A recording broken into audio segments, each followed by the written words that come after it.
Gelombang pengungsi dari Suriah dan Irak yang membanjiri Eropa hari ini masih terus berlangsung. Di Yunani, ratusan pengungsi tiba di pelabuhan Piros yang berlokasi di dekat kota Athena, Yunani. Mereka dibawa dari Pulau Lesbos dengan menggunakan kapal yang disediakan pemerintah Yunani. Mayoritas pengungsi dari Suriah dan Irak yang memiliki tujuan ke negara Jerman, yang mereka yakini sebagai negara paling ramah bagi pengungsi. Sementara di Hungaria, gelombang pengungsi terus berdatangan. Mereka sebelumnya telah menempuh perjalanan selama berhari-hari dengan berjalan kaki menyusuri perbatasan Serbia-Hungaria. Dari Hungaria, para pengungsi akan melanjutkan perjalanan menuju ke negara Eropa yang lebih makmur. Di tengah ramainya para pengungsi bermigrasi ke beberapa negara Eropa, negara-negara Teluk dikritik karena dianggap tidak melakukan tindakan untuk membantu para imigran Suriah dan Irak.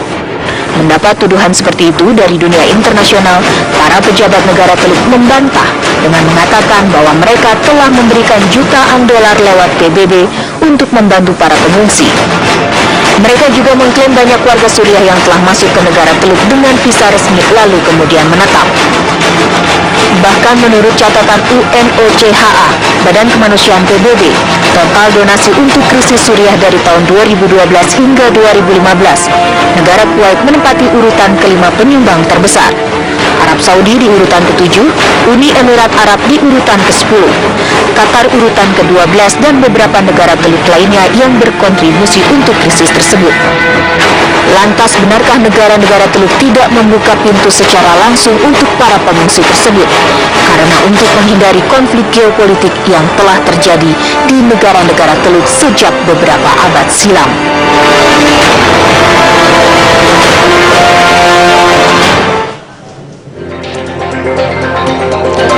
Perhatian dunia masih pada pengungsi Suriah yang sejak beberapa waktu ini dan mungkin saat ini juga mereka sedang berjalan menyusuri perbatasan-perbatasan untuk mencari tempat tinggal yang lebih layak lagi bagi mereka dan keluarganya pasti. Kita akan lihat bagaimana perkembangan terbaru dari Munich, Jerman. Sudah ada rekan kami di sana, Miranti Hirschman. Miranti. Selamat malam pemirsa di luar. Baik, Miranti. Jika kemarin Anda katakan dalam satu hari saja sudah 5.500 yang masuk ke Nuremberg begitu ya. Bagaimana dengan hari ini? Apakah sudah ada perkembangan lagi bertambah angkanya?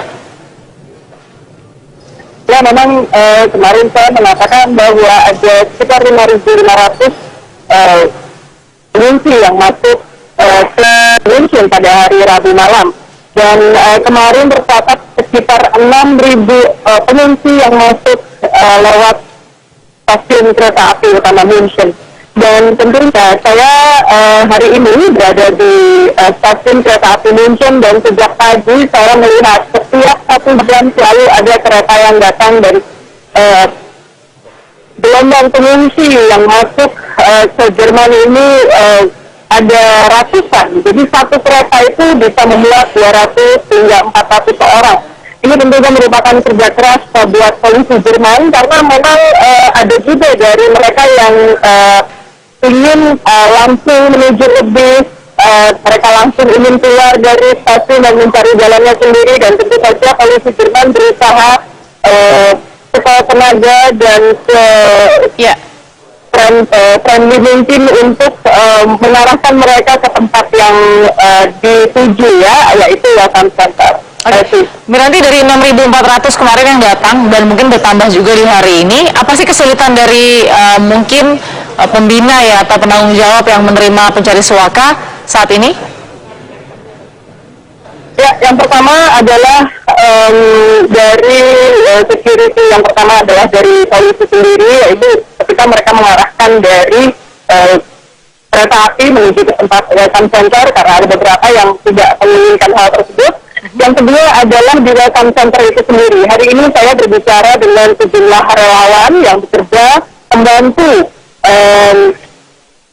kerja dari penanggulangan pengungsi ini, dan saya mendengar begitu banyak kisah apa yang terjadi di tempat-tempat penampungan sementara, bagaimana mereka menginginkan tempat yang lebih layak, dan tentu saja dengan tempat yang sangat terbatas.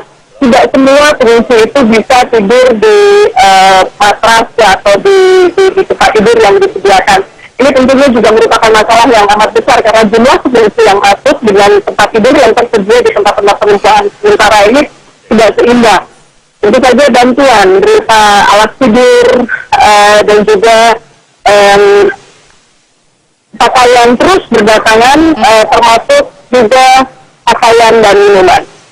Ya, Miranti, ini yang saya ingin klarifikasi juga, di Jerman misalnya, bagi pencari suaka yang masuk itu, beredar banyak sekali kabar ada syarat-syarat yang harus dipenuhi menjadi pengungsi. Apa saja sih mungkin informasinya kalau dari negara Jerman sendiri?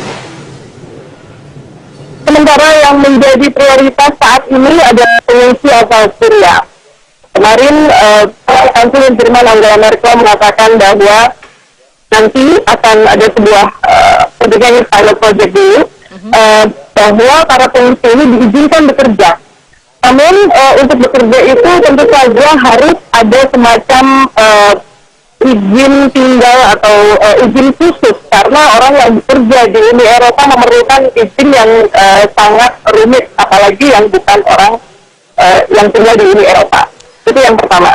Kemudian untuk mendapatkan izin selama ini dibutuhkan sekitar 5 sampai 6 bulan sehingga izin mereka itu keluar. Namun Angela Merkel mengatakan bahwa izin ini layaknya harus dipercepat hingga 3 bulan. Tentu saja ini merupakan kerja atau arahan baru dari pemerintah saat ini. Tentu saja untuk pelaksanaannya kita harus melihat bagaimana pelaksanaannya nanti dalam 3 hingga 4 bulan ke depan. Nanti saya klarifikasi ya, izin yang diberikan oleh Kanselir Jerman itu seperti apa? Izin tinggal atau izin kependudukan? Sementara tentu saja untuk mendapat izin kependudukan sebagai residen itu prosesnya amat panjang. Juga untuk suaka itu juga prosesnya amat panjang karena mereka harus mengcek semua datanya. Sebagai asilum, mereka biasanya tidak bisa bekerja. Tetapi asilum yang bekerja ini adalah keputusan baru. Oke, Miranti,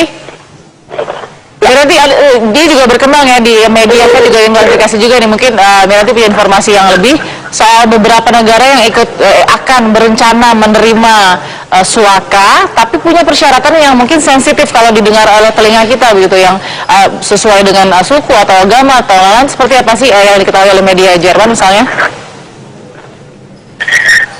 Untuk agama memang ada isu yang beredar luas bahwa ada beberapa dari para pengungsi yang berpindah agama agar mendapat izin tinggal yang diharapkan prosesnya lebih cepat.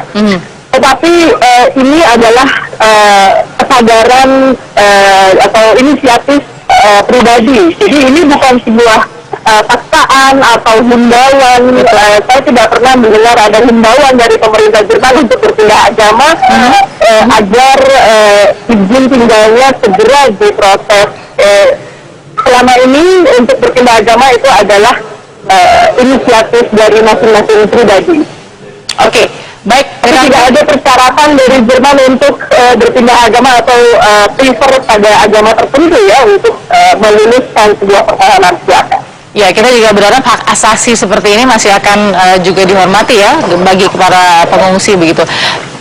Miranti punya informasi lagi nanti, tapi saya juga akan mengundang ada Mas Arya Sandida di sini. Selamat malam Mas Arya, silakan bergabung dengan kami. Kita sudah ngobrol nih Mas Arya sebagai pengamat politik internasional tadi ya. Ini sekarang kita sedang live dengan Miranti Hirschman yang ada di Jerman. Dan tadi banyak sekali klarifikasi soal siapa-siapa saja penerima suaka di Jerman, bahwa izin kependudukan memang masih panjang, tapi untuk paling tidak tinggal sudah ada rencana kesana. Kanselir Jerman sudah ada rencana. Menurut Anda Jerman seperti apa nanti menerimanya? Jerman kan sekarang dengan pimpinan negara-negara Eropa yang lain sedang kumpul di Ceko kan, di Praha. Dan mereka pasti akan bicara tentang burden share, berapa pengungsi yang akan ditampung satu dengan yang lain.